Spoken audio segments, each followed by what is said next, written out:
সুপ্রিয় শিক্ষার্থীবৃন্দ, কেমন আছো তোমরা?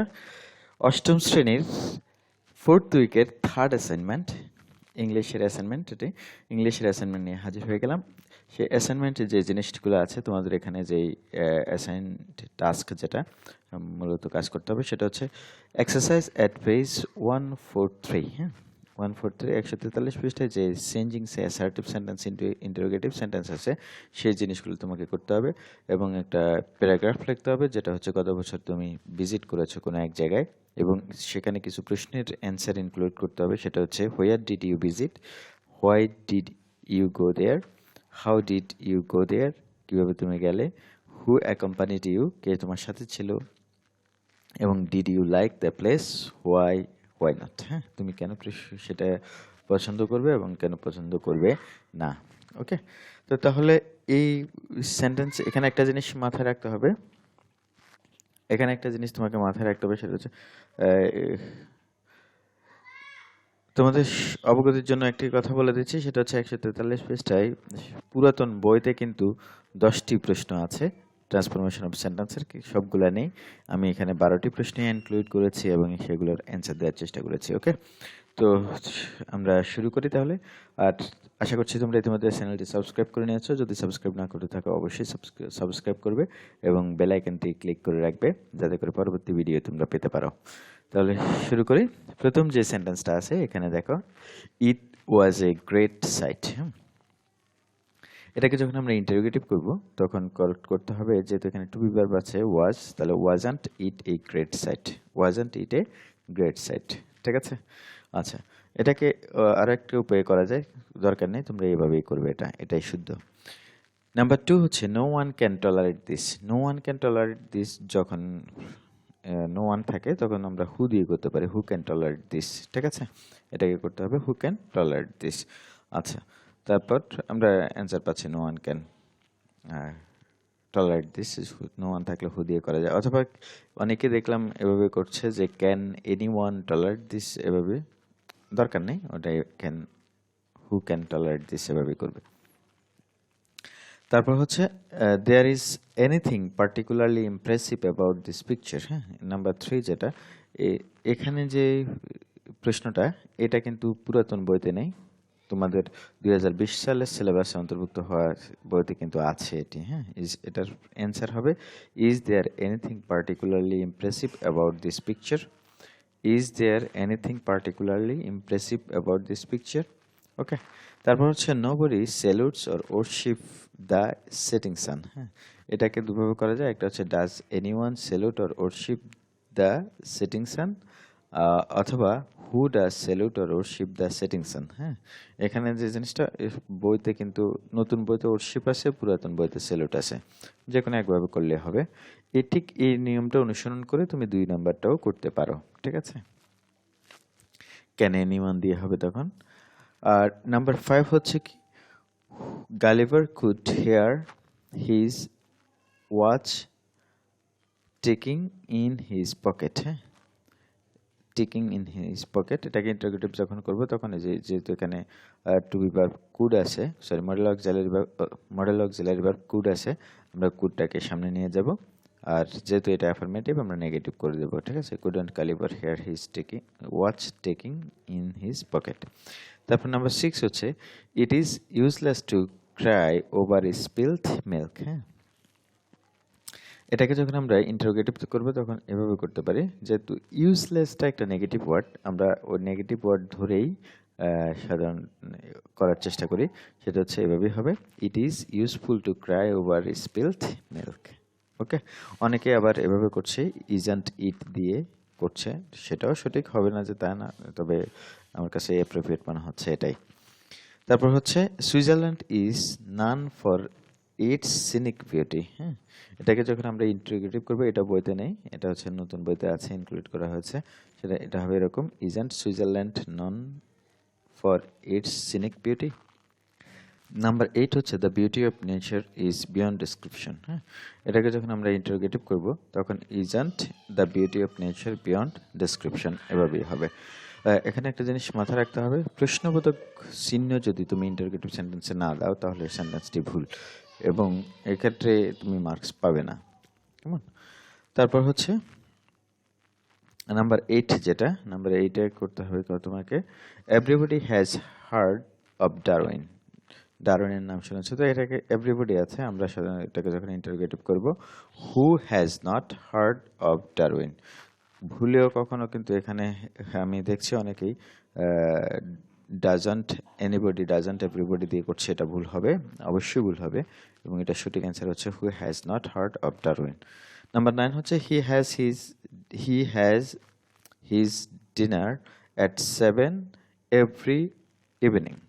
ওকে, এখানে যে কাজটা করছে অনেকে সেটা হচ্ছে তোমরা ভুল করো যেটা, সেটা হচ্ছে হ্যাজ নট হি দিয়ে করছো, কিন্তু এটা ভুল। মনে রাখবে এখানে মেইন ভার্ব যেটা সেটা হচ্ছে হ্যাজ। ঠিক আছে, তাহলে এটাকে করতে হবে doesn't he have his dinner at 7 every evening. Doesn't দিয়ে করতে হবে, কেমন? তারপর নাম্বার 10 হচ্ছে I told him to practise regularly. এটাকে ফার্স্ট ইনডেফিনিট টেন্স, তাহলে আমরা করব didn't I tell him to practise regularly. ঠিক আছে। নাম্বার 12 হচ্ছে virtue has its own reward. এটাকে যখন আমরা ইন্টারোগেটিভ করব তখন হবে doesn't virtue have its own reward. এখানে একটা জিনিস অবশ্যই অবশ্যই মাথায় রাখতে হবে, হ্যাজটা এখানে মেইন ভার্ব, সেই জন্য এখানে ডাজ নট, এখানে হ্যাজন্ট ভার্চু দিয়ে করা উচিত হবে না এবং সেটা ভুল হবে। এরপরে যেটা তোমাদেরকে একটি প্লেস যেটা তুমি ভিজিট করেছো সেটা সম্পর্কে লিখতে হবে। তো আমি তাজমহল সম্পর্কে লিখেছি, তাজমহল আই ভিজিটেড। হ্যাঁ, অনেকের ভিন্ন মত পোষণ করতে পারে যে বাংলাদেশের সমস্যা নেই, যে কোনো একটা, সবাই তো একরকম লিখতে হবে এরকম না, তাজমহল সম্পর্কে লিখলে কেউ, আচ্ছা তোমরাই লিখতে হবে এটা এরকম না, তোমরা এটার মতো করে লিখবে এরকমই। আমি জাস্ট এখানে প্রশ্নগুলো ইনক্লুড করেছি, কিভাবে করেছি সেই জিনিসটা তোমরা একটু দেখো। তাহলে এখানে প্রথম যে লাইনটা আছে, from the very beginning of the world man is much eager to know the unknown. It is a common saying that travel improves educational knowledge. Besides, travel removes monotony. যে এডুকেশনাল নলেজ তো আছে, আর পাশাপাশি আমাদের কি মনোটনিটা, একঘেয়েমিটা দূর করে। So in order to enrich our educational knowledge and enjoy the beauty of the earth, our family organized a tour last year. হ্যাঁ, গত বছর আমাদের ফ্যামিলি একটি ট্যুর অর্গানাইজড করে লাস্ট নভেম্বর, যেটা গত নভেম্বরে। My father thought of making us realise the real grandeur of Mughal art through a direct contact with the Mughal era's masterpiece Taj Mahal. ঠিক আছে, আমার ফ্যামিলি যে আমার বাবা ডিসাইড করেছে যে তা আমাদেরকে সরাসরি কোথায় তাজমহলে নিয়ে যাবে, তাজমহলের মোগল সাম্রাজ্যের যে মাস্টারপিসটা আছে সেই জিনিসটাকে একেবারে বাস্তবে দেখানোর জন্য। ঠিক আছে, উইথ মাই ফ্যামিলি মেম্বার্স, আমাদের ফ্যামিলি মেম্বার সহ I visited India by airplane Dhaka to Delhi, then we went to Agra by bus. আমরা ঢাকা থেকে দিল্লি গেলাম এবং পরে আগ্রাতে গেছি বাসে করে। The Taj Mahal is an impressive building built in the memory of Mumtaz Mahal. Mumtaz মহলের মেমোরিতে স্মরণে, মানে মমতাজ মহলের স্মরণেই তাজমহলটা নির্মাণ করা হয়েছে। The beautiful dead wife of emperor Shahjahan. ঠিক আছে, তোমরা এটা জানো। It took 22 years and 22,000 workers to build this monument. এটি নির্মাণ করতে প্রায় 22 বছর লেগেছে এবং 22,000 শ্রমিক লেগেছিল। It was made entirely out of white marble brought from all over the world. যে সাদা পাথর দিয়ে তৈরি করা হয়েছে, যা পৃথিবীর বিভিন্ন জায়গা থেকে আনা হয়েছে। Those architects designed it so beautifully that it cost 32 billion rupees to build. প্রায় 32 বিলিয়ন রুপি লেগেছিল তৎকালে এটি নির্মাণ করতে। চিন্তা করে দেখো। This monument stands for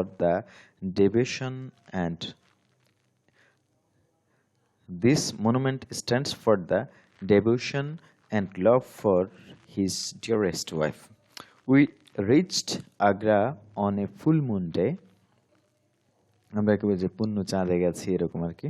We entered through a red sandstone entrance and reached the main premise.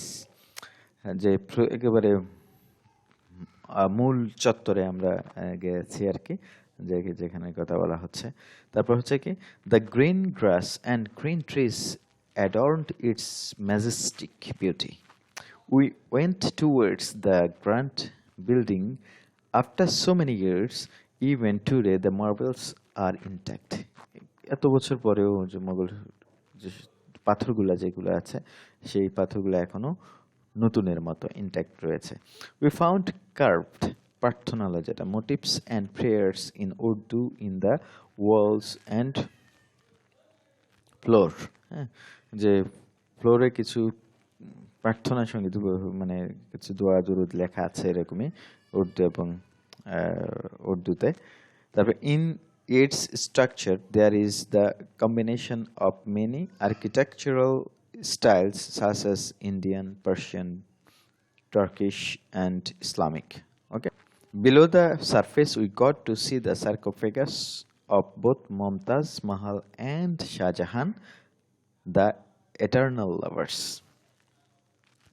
সার্কোফাগাস মানে হচ্ছে তোমার শিল্প সমৃদ্ধ, মানে কারুকার্য সমৃদ্ধ, কারুকার্য এরকম আর কি যে জিনিসগুলো সেটা আছে। তারপর হচ্ছে at night we experienced the rare beauty of full moon night. The light was reflected by the tomb, making the entire Taj Mahal shine like a grand piece of diamond drizzling under the clear sky. We also minutely saw each and every part of this superb piece of art. This building has acquired fame as a seventh wonder of the world.